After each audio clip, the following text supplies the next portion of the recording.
vous écoute. Alors, M. Rodriguez, quel impact a justement la guerre en Ukraine sur la campagne électorale de M. Mélenchon, sachant que les positions de M. Mélenchon concernant le conflit en Ukraine a été plutôt du côté favorable du côté russe?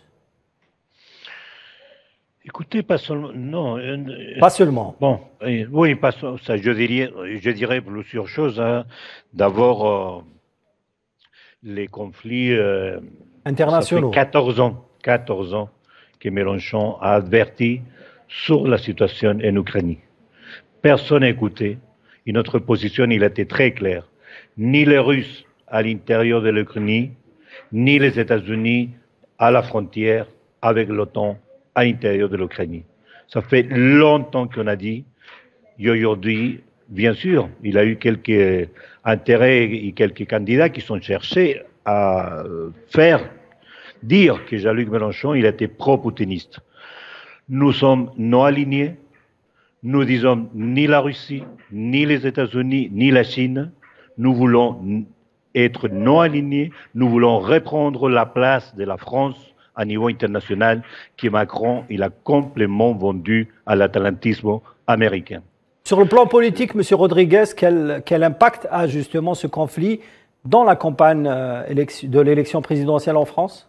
Je vois que c'est plutôt pour le Parti socialiste, Anne Hidalgo, qu'il a eu un gros succès avec 2% de population parce que sa campagne il a été axée pour dire Mélenchon ami des dictateurs, Mélenchon ami des Venezuela, Mélenchon ami de la Syrie, etc., etc. Il a passé son temps à la place de s'intéresser à faire une politique de gauche, il passait son temps et Anne Hidalgo a tapé sur Jean-Luc Mélenchon. Voilà les résultats qu'il a eu, moins de 2%.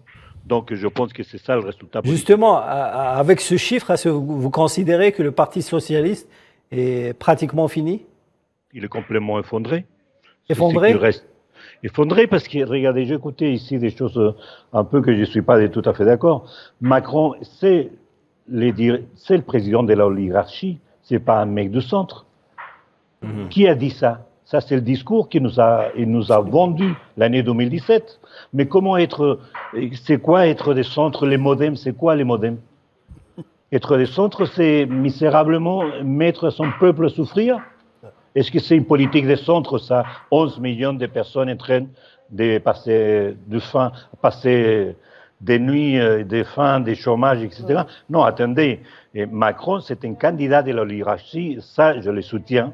Et aujourd'hui, ce qu'ils ont fait, c'est une longue construction pour arriver à nouveau. Il les manque que nous voler les retraites, il nous manque que nous voler l'éducation, privatiser la santé. Donc, il va rester 5 ans pour ces projets. Après, ils vont partir tranquillement.